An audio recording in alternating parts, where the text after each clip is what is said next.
안녕하세요. 태부 디스커버리에 다시 오신 것을 환영합니다. 벨로루시는 벨로루시 공화국이라고도 알려진 유럽의 특별한 국가입니다. 많은 사람들에게 구소련 국가 중 하나로 알려진 벨로루시는 풍부한 역사, 자연의 아름다움, 놀라운 여성들로 유명합니다. 지리적 특성, 인구, 내륙국 벨라루스는 유럽의 북쪽에 위치해 있으며 서쪽으로는 폴란드, 북쪽으로는 리투아니아와 라트비아, 해, 동쪽과 남쪽으로는 우크라이나와 러시아와 국경을 접하고 있습니다. 러시아의 광대함에는 미치지 않지만 벨라루스는 유럽 내에서 20만 7,600제곱킬로미터에 걸쳐 인상적인 경관을 자랑합니다. 이는 많은 유럽 이웃 국가들보다 더 큰 면적입니다. 이 나라는 약 1,000만 명의 주민이 살고 있어 활기차지만 편안한 커뮤니티 분위기를 만들어냅니다. 벨라루스는 내륙국이지만 해안선이 부족한 대신 숨막히는 자연의 아름다움으로 보완합니다. 이 푸르른 땅의 거의 40%는 울창한 숲으로 덮여있고 맑은 호수가 점지해 있어 자연 애호가와 에코 관광객들에겐 천국과도 같습니다. 역사적 특성, 자연의 아름다움에서 벗어나 역사적 풍경을 살펴보겠습니다. 벨라루스는 동유럽에 위치한 내륙국으로 역사적으로 강력한 이웃 국가들 사이에 자리 잡고 있으며 종종들의 정치적 역학에 휘말리곤 했습니다. 수세기 동안 벨라루스의 영토는 러시아, 폴란드, 오스트리아와 같은 다양한 제국의 영향을 받아왔습니다. 특히 군사적 및 정치적 혼란의 시기에 그러했습니다. 제1차 세계대전 동안 벨라루스는 독일의 점령을 경험했지만 이는 독일의 패배로 끝났습니다. 볼셰비키 혁명 이후 러시아 제국의 권력 공백과 그로 인한 혼란은 폴란드가 서부 벨라루스의 일부를 병합할 수 있는 기회를 제공했습니다. 1919년 제1차 세계대전 이후의 국경 변화 속에서 벨라루스는 새로 형성된 소련의 일부가 되었습니다. 벨라루스는 1991년 소련이 해체될 때까지 소련 공화국으로 남아 있었고 그때 독립을 선언했습니다. 이 움직임은 구소련 국가들 전역에서 일어난 국가 독립의 물결의 일환으로 민족주의 운동과 미하일 고르바초프가 도입한 글라스노스트 개방화, 페레스트로이카 재구성 정책에 의해 촉발되었습니다. 이는 궁극적으로 소련의 붕괴로 이어졌습니다. 벨라루스의 아름다운 여성들에 대해 이야기하기 전에 여러분께 질문이 있습니다. 당신은 어디에서 오셨나요? 벨라루스를 방문해 본 적이 있나요? 벨라루스에 대해 어떻게 생각하시나요? 아래에 댓글을 남겨주세요. 함께 이야기해요. 여성의 역할 벨라루스에서는 여성들이 노동력에서 중요한 비중을 차지하고 있으며 이는 특히 지역시장에서 여성들이 주로 가게를 운영하는 모습에서 두드러집니다.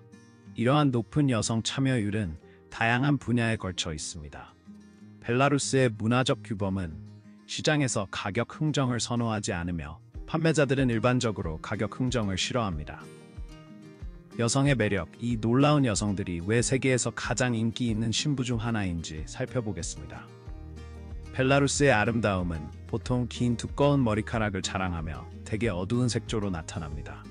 그들의 얼굴 특징은 매력적이며 타원형 얼굴, 높은 광대뼈, 큰 눈, 도톰한 입술, 아담한 코 등으로 구성되어 있어 전반적으로 매혹적인 외모를 만들어냅니다. 피부톤은 맑은 색부터 어두운 색까지 다양하며 이는 우크라이나나 러시아와 같은 다른 동유럽 지역의 유전적 영향으로 나타납니다. 벨라루스 여성들은 일반적으로 파란색, 회색 또는 연두색의 밝은 눈을 가지고 있지만 개인의 유전자형에 따라 갈색 눈도 가끔 나타납니다. 신체적 매력 외에도 벨라루스 여성들은 깊은 가족가치, 충성심, 그리고 파트너에 대한 헌신으로 소중히 여겨집니다. 그들은 사랑이 넘치는 가정 환경을 조성하기 위해 헌신하며 이로 인해 그들은 뛰어난 인생의 동반자가 됩니다. 이러한 특성들은 그들이 국제 무대에서 배우자로서의 매력을 높이는 데 크게 기여합니다. 벨라루스의 결혼 관습은 장식된 마차에서의 신부 행렬, 행운을 위한 접시 깨기, 신랑 신부를 위한 친구들이 설정한 도전 과제로 이루어져 있습니다. 결혼식은 일반적으로 민속 공연으로 가득 찬 연장된 행사로 전통에 대한 존중을 반영합니다. 많은 커플들이 특별한 날에 전통 의상을 입는 것을 선택합니다. 벨라루스 사람들 중 약 70%가 러시아어를 사용하지만 이러한 언어 통일성을 강화한 역사적 사건은 무엇일까요? 이 통계의 뒷이야기를 탐구해 보겠습니다. 신앙, 주요 언어 벨라루스는 독립국가로서 러시아와 깊은 역사적, 문화적 친밀성을 공유하고 있으며 이는 다양한 분야에서의 긴밀한 동맹으로 나타납니다. 벨라루스 러시아 연합국 조약은 이러한 관계의 예시지만 경제적 및 정치적 측면에서 긴장이 있었습니다. 벨라루스는 러시아에 크게 의존하고 있으며 러시아는 주요 경제 파트너이자 정치 동맹국입니다. 두 나라 간의 문화적, 언어적 유대도 주목할 만합니다. 러시아어는 벨라루스에서 지배적인 언어로 인구의 약 70%가 사용하고 있어 두 나라 간의 문화적, 역사적 연결을 강화합니다. 이러한 언어적 선호는 러시아와 밀접하게 연결되어 있으며 러시아에서는 러시아어가 보편적으로 사용됩니다. 종교적으로 벨라루스는 주로 동방 정교회이며 인구의 약 60%가 이 신앙을 따릅니다. 이는 러시아의 주요 종교와 유사하며 문화적 유대를 강화합니다. 그러나 유럽의 많은 지역에서 가톨릭이 더 보편적인 것과 달리 벨라루스에서는 약 10%가 가톨릭 신자이며 이는 러시아에서 정교회보다 가톨릭의 유병률이 낮은 것과 일치합니다. 여행 편의성, 비자 정책, 문화적 유대를 살펴본 후 이제 여행 편의성과 비자 정책을 고려해 보겠습니다. 벨라루스는 국제 방문객들에게 더 접근하기 쉽게 현대화되고 있습니다. 여행자들은 전 세계 여러 장소에서 민스크, 수도로의 직항편을 통해 벨라루스에 쉽게 도착할 수 있습니다. 벨라루스는 많은 국가의 시민들에게 30일 비자 면제 정책을 제공하며 이는 민스크 국제공항이나 브레스트, 그로드노와 같은 특정 공항을 통해 입국하고 출국하는 경우에 해당합니다. 이 정책은 짧은 방문을 위해 벨라루스를 더 접근 가능하게 만듭니다. 그러나 5일 이상 체류하는 방문자는 주소 등록이 필요하며 일반적으로 호텔에서 이를 처리할 수 있습니다. 개인주택에 머무는 경우 개인적으로 이 등록을 관리해야 법적 문제를 피할 수 있습니다. 장기 체류, 즉 근무나 거주를 위한 경우에는 보다 포괄적인 문서가 필요합니다. 거주 허가를 받는 방법으로는 벨라루스 시민과의 결혼이 있으며 이는 특정 거주 권리와 취업 기회를 제공합니다. 또는 등록된 벨라루스 회사에서의 고용도 가능합니다. 거주 허가 신청에는 여권, 의료 증명서, 범죄 기록이 없음을 증명하는 서류, 재정 증명서 등이 포함됩니다.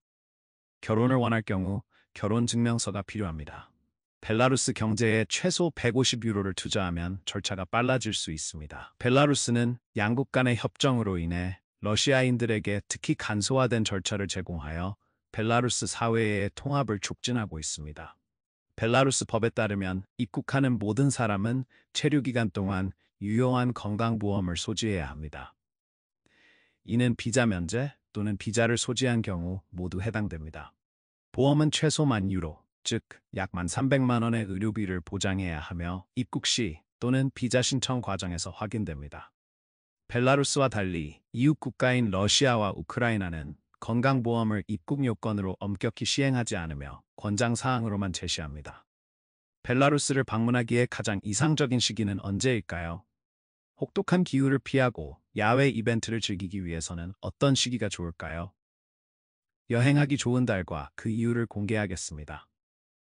기후, 벨라루스는 생동감 넘치는 오락장면을 제공하지만 대륙성 기후는 도전 과제를 안고 있습니다. 겨울은 춥고 여름은 따뜻합니다. 1월은 가장 추운 달로 평균 기온은 영하 4도에 이릅니다. 이웃 국가들도 혹독한 겨울을 경험하지만 벨라루스의 지리적 위치는 특히 북극 공기의 차가운 기단에 취약합니다. 방문하기에 가장 좋은 시기는 온화한 봄과 초가을, 특히 9월입니다. 임금 벨라루스의 최저임금은 2024년에 약 250달러, 즉 626 벨라루스 루블로 인상되었습니다. 이 임금은 전 세계 많은 나라들과 비교했을 때 낮은 편입니다. 최저임금은 다소 낮지만 벨라루스의 평균 임금은 리투아니아나 폴란드 같은 이웃 국가들보다 높습니다. 2024년 기준으로 평균 월급은 약 667달러로 다양한 공제와 세금을 반영합니다. 이제 벨라루스의 생활비와 주택 가격에 대해 알아보겠습니다. 이 영상을 보시고 구독 버튼을 눌러주시면 정말 감사하겠습니다. 여러분의 지원은 저희 채널 성장에 큰 도움이 되며 저희 팀은 여러분을 위해 콘텐츠를 지속적으로 개선하겠습니다. 좋은 거래가 되길 바랍니다. 식료품, 교통비, 헬스장.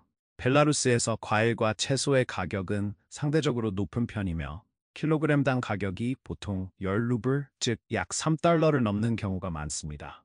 이러한 높은 가격은 많은 제품이 따뜻한 기후에서 수입되기 때문입니다. 예를 들어 벨라루스에서는 1kg의 가지 대신 1kg의 다진 소고기나 닭 가슴살을 선택하는 것이 더 경제적인 선택이 될 수 있습니다. 또한 벨라루스 정부는 2024년까지 주요 채소와 과일의 가격을 보다 엄격하게 규제할 계획을 세우고 있습니다. 기본 공공요금, 즉 전기, 난방, 수도 요금은 한 달에 약 50달러 정도 들며 고속 인터넷 서비스는 보통 한 달에 약 15달러입니다. 교통비는 꽤 합리적이며 한 달 공공교통 패스는 약 15달러입니다. 건강보험을 고려하는 경우 기본 보험 플랜은 한 달에 약 30달러 정도입니다. 운동을 원하시는 분들을 위해 헬스장 회원권은 평균적으로 한 달에 약 25달러입니다. 마지막으로 오락을 즐기고 싶다면 영화 한 편의 티켓은 보통 약 5달러입니다. 주택가격 재정적인 고려사항을 계속해서 주택가격에 집중해 보겠습니다. 벨라루스에서 편안한 생활을 원하신다면 월급이 400에서 500달러, 즉 최소한 약 1,500루블 정도 되는 직업을 목표로 해야 합니다. 이 정도 수입이 있더라도 자신의 집으로 이사하는 것은 여전히 도전이 될 수 있습니다. 현재 벨라루스의 아파트 평균 가격은 약 400달러이며 전기 및 수도와 같은 공공요금이 매달 약 50달러 추가로 발생합니다. 지난 1년 동안 아파트 가격은 크게 상승했으며 이는 우크라이나 러시아 분쟁으로 인한 이주 증가로 인해 거의 2배가 되었습니다. 이러한 경향은 전 세계적으로 부동산 가격에 영향을 미치고 있습니다. 게다가 많은 아파트가 20년에서 30년 된 건물의 위치에 있으며 새 아파트는 아닙니다. 벨라루스의 아름다움을 담기 위해 관광객들은 몇 가지 엄격한 규칙을 따라야 합니다. 여행자들을 위한 중요한 조언을 살펴보겠습니다. 여행자 주의사항. 벨라루스는 맑은 호수와 공원으로 유명하지만 공원에서 개를 산책시키거나 자전거를 타는 것은 금지될 수 있습니다. 또한 공공장소에서의 음주 및 흡연도 금지되어 있습니다. 이러한 엄격한 조치는 공공공간이 매우 깨끗하게 유지되도록 보장하여 공원뿐만 아니라 도시 환경 전반에 걸쳐 청결을 기여합니다. 흥미롭게도 일부 공원에서 자전거 타기가 제한될 수 있지만 벨라루스, 특히 민스크와 같은 도시는 점차 자전거 친화적인 도시로 발전하고 있습니다. 이 도시는 잘 발달된 자전거 도로와 인프라를 갖추고 있어 자전거를 친환경적인 교통수단으로 장려하고 있습니다. 그러나 자전거 이용자는 공공장소에서 자전거 타기에 관한 특정 지역 규정이나 표지판을 준수해야 합니다. 관광객들은 벨라루스에서의 사진 촬영에 주의해야 합니다. 정부 건물, 군사시설 또는 제복을 입은 공무원의 사진을 찍는 것은 엄격하게 규제되며 이는 심각한 결과를 초래할 수 있습니다. 사진을 삭제해야 하거나 추가적인 처벌을 받을 수 있습니다. 음식 문화. 벨라루스의 요리는 많은 식당에서 피자와 같은 간편한 식사가 두드러집니다. 할랄 식단을 따르시는 분들은 약 80%의 고기 제공이 돼지고기를 포함하고 있으므로 주의해야 합니다. 주문하기 전에 항상 재료를 확인하는 것이 좋습니다. 러시아어 또는 벨라루스어를 하지 못하더라도 약간의 영어는 필요를 표현하는 데 큰 도움이 됩니다. 피자 외의 메뉴 옵션에 대해 문의하면 생선 요리가 꽤 인기 있다는 것을 금방 알게 될 것입니다. 벨라루스 요리에서 가장 상징적인 음식 중 하나는 드라니키로, 감자 팬케이크로 알려져 있습니다. 이는 주로 강판에 간 감자를 양파, 밀가루, 때로는 계란과 섞어 튀겨서 바삭한 겉과 부드러운 속을 만들어냅니다. 드라니키는 일반적으로 사워크림이나 맛있는 소스와 함께 제공되어 벨라루스 가정과 식당에서 인기 있는 메뉴입니다. 벨라루스에서 외식하는 것은 간단한 식사조차도 지역의 다른 나라들에 비해 상대적으로 비쌀 수 있으며 일반적인 식당에서 기본 식사는 약 10달러 정도의 비용이 듭니다.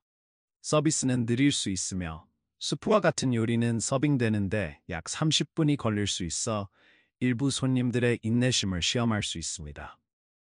현지 관습을 존중하는 것이 중요하며 생활 방식이나 식사 옵션에 대한 불만을 표명하는 것은 무례하게 여겨질 수 있습니다. 벨라루스 사람들은 예의를 중요시하며 전 세계 많은 식사 문화에서 관례적으로 팁을 기대합니다. 일반적으로 청구서의 약 10%가 적당합니다. 사회적 안전 마지막으로 벨라루스의 안전과 사회적 환경에 대해 이야기해 보겠습니다. 벨라루스는 종종 안전한 여행지로 여겨지며 폭력 범죄율이 낮지만 특히 공공장소에서의 소매치기와 같은 범죄에 대한 경계는 필요합니다. 최근 몇 년 동안 살인과 같은 심각한 범죄가 현저히 감소했으며 이는 효과적인 법 집행 노력을 나타냅니다. 벨라루스의 범죄 구조는 주자와 국민객 모두에게 대체로 안전한 환경을 제공합니다. 결론 오늘의 이야기는 여기까지입니다. 이 영상을 즐기셨다면 좋아요를 눌러주시고 글로브고 구독도 잊지 마세요. 여러분의 지원은 정말 큰 차이를 만듭니다. 지금 화면에 나타나는 영상을 클릭해보세요. 그 콘텐츠도 분명히 즐기실 거라 확신합니다. 다음에 탐험하고 싶은 나라가 있으신가요? 벨라루스 여성들에 대한 여러분의 생각은 어떤가요? 매력적으로 느끼시나요? 결혼을 생각해 본 적이 있으신가요? 벨라루스에서의 삶에 대한 인상은 어떠신가요? 아래에 댓글을 남겨주세요. 함께 이야기해요.